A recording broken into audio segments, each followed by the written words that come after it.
Hey friends, and welcome to today's Daily Cup of Encouragement. Their names were Dottie and Roland. Dottie attended the church I pastored right out of seminary. Roland did not. I visited in their home often, and he always had a great story, but he didn't have any interest in church. One day, Dottie called me and said that Roland wanted to talk to me. I knew he was scheduled for surgery, and maybe he was a little anxious and wanted the preacher to pray for him. So I sat with him at their kitchen table and made small talk for about 3 minutes until he said, "I think it's time for me to join the church." Over the next few minutes, I talked him through placing his faith in Christ. I baptized him a few weeks later. Dottie was ecstatic. She had been praying for him since their marriage. By the way, that marriage had happened 40 years earlier. 40 years of prayer. I wonder how many times she was tempted to give it up as a lost cause. When I left that church 29 years ago, before the days of email and Facebook, it didn't take long to lose touch with Dottie and Roland, but I think of them often.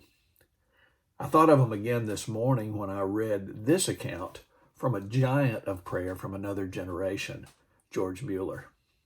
Quote, "I am now, in 1864, waiting upon God for certain blessings for which I have daily besought him for 19 years and 6 months, without one day's intermission. Still, the full answer is not yet given concerning the conversion of certain individuals. In the meantime, I have received many thousands of answers to prayer.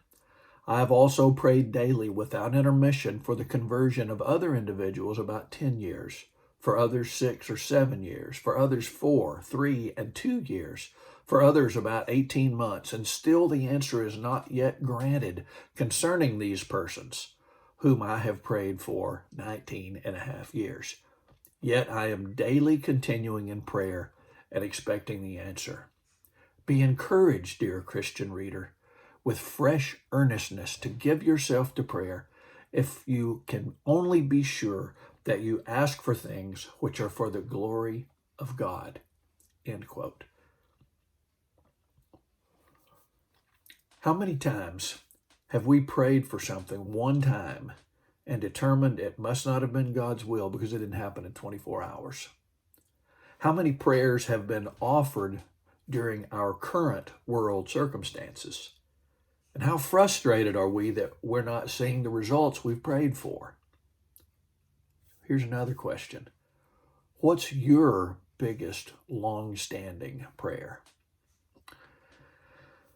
Whenever I feel like God is too slow, I remember Dottie and Roland. And you may not have a Dottie and Roland in your life to remind you not to give up on praying. So today, I'm sharing mine with you. Don't give up. Keep praying. And pray that God will answer in the way that brings the most glory to him. Be amazing today, my friend.